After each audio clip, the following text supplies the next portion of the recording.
اعوذ باللہ من الشیطان الرجیم بسم اللہ الرحمن الرحیم مثل الذین ينفقون اموالهم فی سبیل اللہ کمثل حبۃ انبتت سبع سنابل فی کل سنبلۃ مئۃ حبۃ واللہ یضاعف لمن یشاء واللہ واسع علیم۔ پچھلے درس میں ہم نے تیسرے پارے میں جو موجود ہے آیت الکرسی، اس کی وضاحت پیش کی تھی۔ مختصراً حی اور قیوم کے بارے میں بتایا تھا، اونگ اور نیند کے تعلق سے ہم نے بتایا تھا، اور اب آگے تھوڑا سا دیکھ لیتے ہیں، چونکہ آیت الکرسی ہے اس کو تھوڑا سا اس کی اور وضاحت دیکھ لیتے ہیں۔ فرمایا من ذا الذی یشفع عندہ الا باذنہ، کوئی ہے جو اللہ کی اجازت کے بغیر اس کی بارگاہ میں آ کے سفارش کر دے؟ کوئی ہے جو اللہ کی اجازت، اس کے اذن کے بغیر اللہ کے دربار میں آئے اور کسی کے لیے شفاعت پیش کر دے؟ تو اس کا یہ سوالیہ انداز جو اللہ رب العالمین پیش کر رہا ہے، یہ جو سوال کر رہا ہے، اس کا جواب کیا ہے؟ کوئی نہیں ہے جو اس کی اجازت کے بغیر اللہ کی بارگاہ میں آ کے سفارش کر دے۔ اچھا، سوال یہ پیدا ہوتا ہے کہ اللہ رب العالمین کی اجازت ضروری کیوں ہے سفارش کے لیے؟ شفاعت کے لیے اللہ کی اجازت ضروری کیوں ہے؟ پہلے شفاعت کا مطلب سمجھ لیتے ہیں کہ شفاعت کہتے کس کو ہے؟ ضم الشیء الی الشیء، یعنی کسی چھوٹی چیز کو بڑی چیز کے ساتھ ملا دینا، اس کو شفاعت کہتے ہیں۔ چھوٹی چیز کو بڑی چیز کے ساتھ ملا دینا، اس کا مطلب ہوتا ہے شفاعت۔ قیامت کے دن یہ جو گنہگار لوگ ہوں گے، ادنا ترین لوگ ہوں گے، ان کو اٹھا کر کے بڑے لوگوں کے ساتھ ملا دیا جائے گا، یعنی جو اعلیٰ مقام پر فائز ہیں، جو نور کے منبروں پر بیٹھے ہوئے ہوں گے اور جن کا مرتبہ مقام شہداء، انبیاء اور صلحاء کے ساتھ ہوگا، ان کو چھوٹے لوگوں کے ساتھ ملا دیا جائے گا۔ چھوٹے لوگوں کو ان بڑے بڑے لوگوں کے ساتھ، بڑے نیکوکار لوگوں کے ساتھ ملا دیا جائے گا۔ اب جب ملا دیا گیا تو اب بڑے بڑے مقام و مرتبے پر فائز لوگ چھوٹے لوگوں کی سفارش کریں گے کہ اے اللہ، خیر اس نے گناہ کیا ہے، یہ تھوڑا گنہگار ہے، اللہ اجازت دے گا کہ بندے چل تو اس کی سفارش کر۔ کتنا عجیب ماحول ہوگا۔ اللہ اجازت دے گا کہ بندے تو اس کی سفارش کر۔ اب اللہ کی اجازت مل گئی، اب بندہ سفارش کرے گا، اے اللہ میں تیری بارگاہ میں سفارش کرتا ہوں، شفاعت کرتا ہوں کہ تو اس کو معاف کر دے، اس کو جنت دے دے۔ اچھا، ایک سوال یہ پیدا ہوا جو ہم نے ابھی بتایا کہ اللہ کی اجازت ضروری کیوں ہے؟ یہاں تک کہ نبی کریم صلی اللہ علیہ وسلم بھی اللہ کی اجازت کے بغیر سفارش نہیں کر پائیں گے۔ نبی کریم سجدے میں ہوں گے، اللہ تعالیٰ فرمائے گا یا محمد سوال کیجئے، ہم آپ کو عطا کریں گے، آپ کے سوال کو پورا کریں گے، اور آپ شفاعت کیجئے، آپ کی شفاعت پوری کی جائے گی۔ نبی کریم کو بھی اتنی اجازت نہیں ہے کہ وہ بغیر اللہ کی اجازت کے بغیر اللہ کے ہاں سفارش کر دے۔ معلوم یہ ہوا کہ اللہ کی اجازت ضروری ہے سفارش کے لیے۔ تو ضروری کیوں ہے؟ اب دیکھیے، مان لیجئے اللہ تعالیٰ نے زید کو سفارش کا حکم نہیں دیا اور اجازت نہیں دی، اب زید خود سے سفارش کرنے لگے گا۔ کس کی؟ عمرو کی سفارش کرے گا خود سے۔ زید کو کیا معلوم ہے کہ عمرو نے کون کون سے غلط کام کیے دنیا میں؟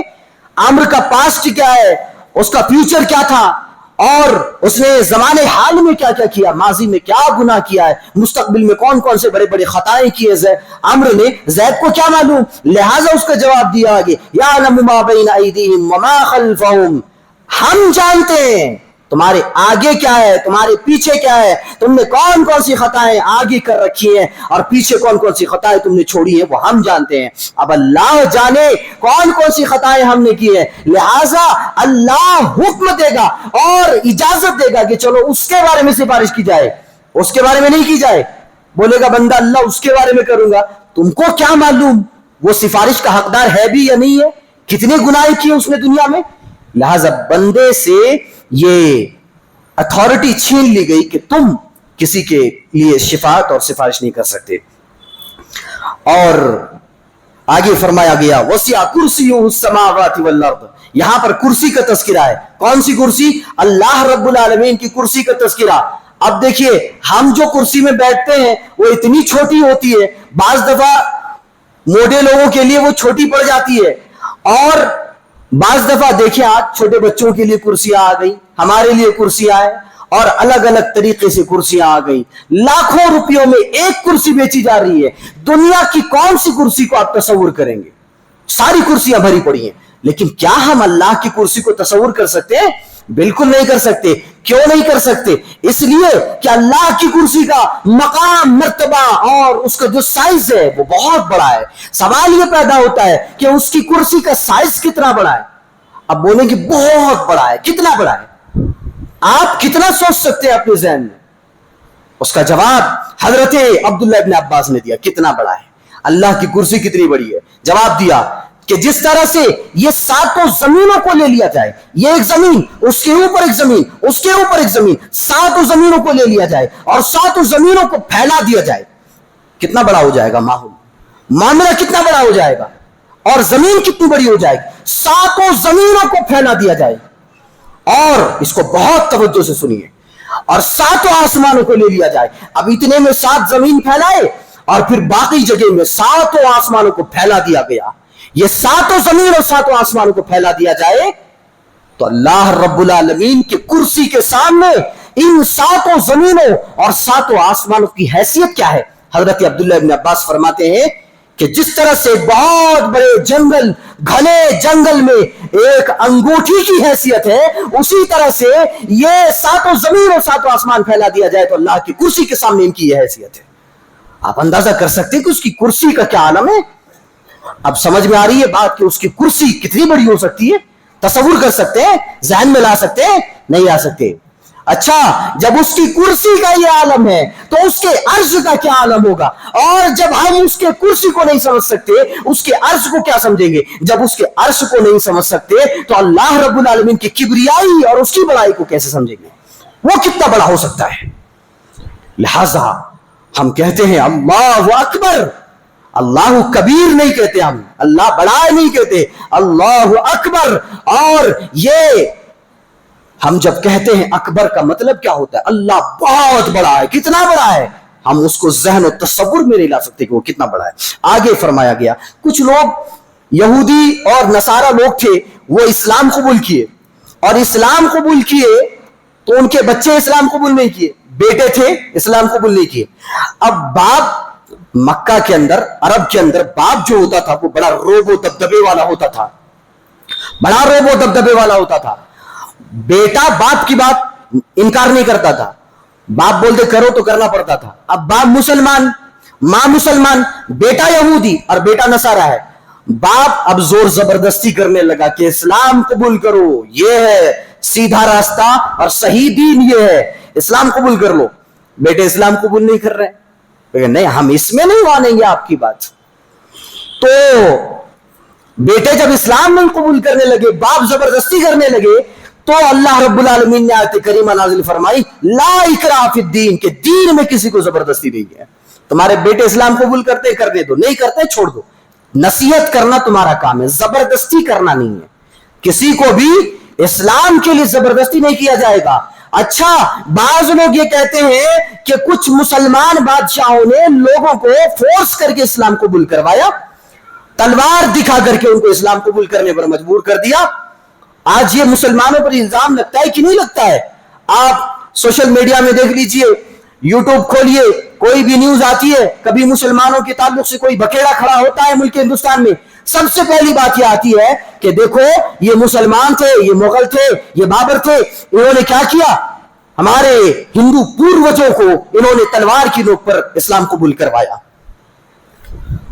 چلو مان لیتے ہیں تھوڑی دیر کے لیے کہ اگر کسی مسلمان بادشاہ نے کسی غیر مسلم کو تلوار کی نوک پر اسلام قبول کروایا تو دیکھتے ہیں کہ اسلام اس کی اجازت دیتا ہے کہ نہیں ہے. جواب اس کا یہ ہے کہ اسلام اس کی ذرہ برابر بھی اجازت نہیں دیتا ہے. جب اسلام اس کی اجازت نہیں دیتا ہے تو اس معاملے کا اسلام سے کوئی تعلق نہیں ہے. اب اگر کوئی کرتا ہے اس طرح سے تو وہ جانے, اس کا مذہب جانے, اس کا دھرم جانے, لیکن بہرکیف اسلام سے اس کا کوئی تعلق نہیں ہے. اگر کوئی کسی کو زبردستی اسلام قبول کرنے کے لیے کہتا ہے تو اسلام اس کی اجازت نہیں دیتا ہے.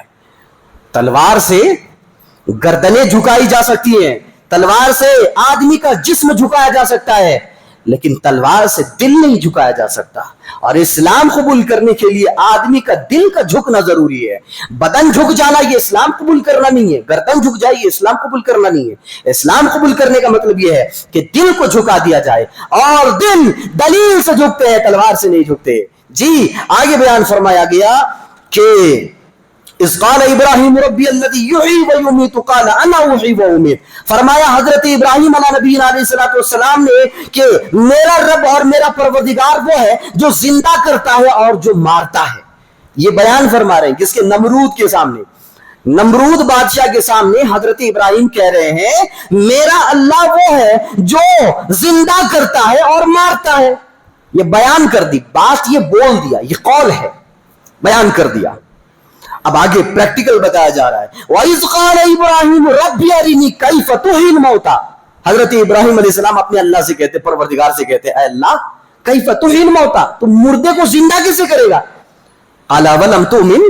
اللہ نے کہا ابراہیم تجھے ایمان نہیں ہے ہم پر؟ قال بلا.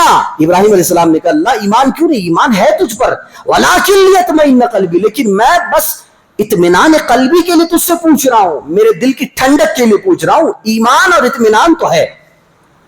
تو اللہ رب العالمین نے کہا فخذ اربعۃ من الطیر فصرهن الیک ثم اجعل على كل جبل منهن جزءا ثم ادعوهن ياتينك سعيا.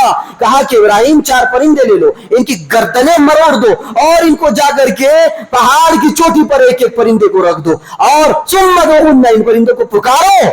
الگ الگ پرندے لیے 4 پرندے, سب کی گردنیں مروڑ دی, پہاڑ پر رکھ دیا, دور کھڑے ہو گئے, پکارا کہ آؤ.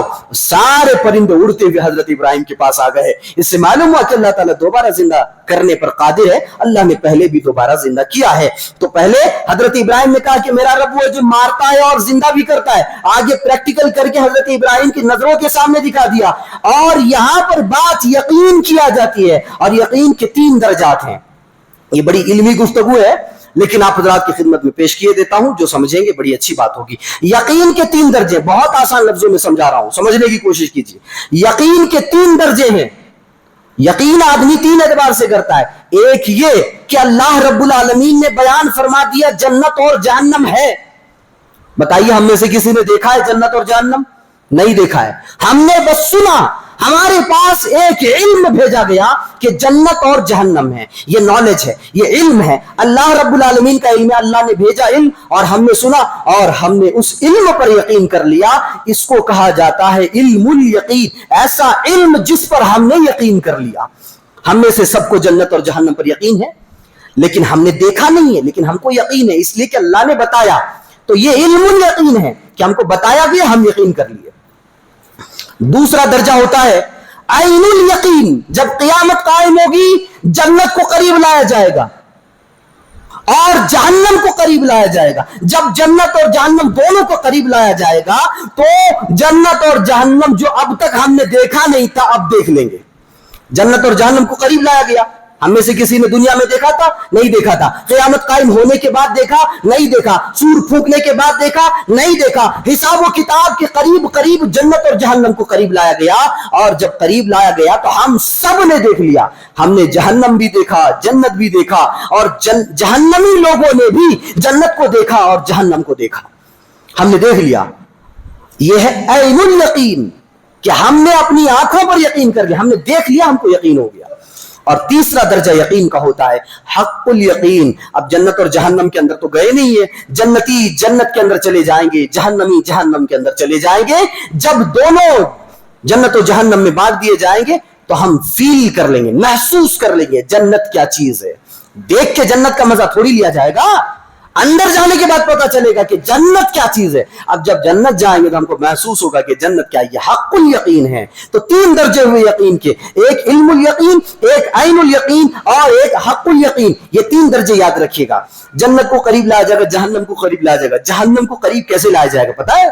جہنم کو قریب لایا جائے گا, جہنم میں 70,000 زنجیریں باندھی جائیں گی جہنم کے ساتھ. 70,000 زنجیریں. آپ بتائیے آج اگر کسی بڑے سے بڑے خوخار جانور کو, بڑے طاقتور جانور کو زنجیر سے باندھ دیا جائے تو وہ زنجیر توڑنے کے قابل نہیں ہے. آج دنیا کی زنجیروں کا یہ عالم ہے.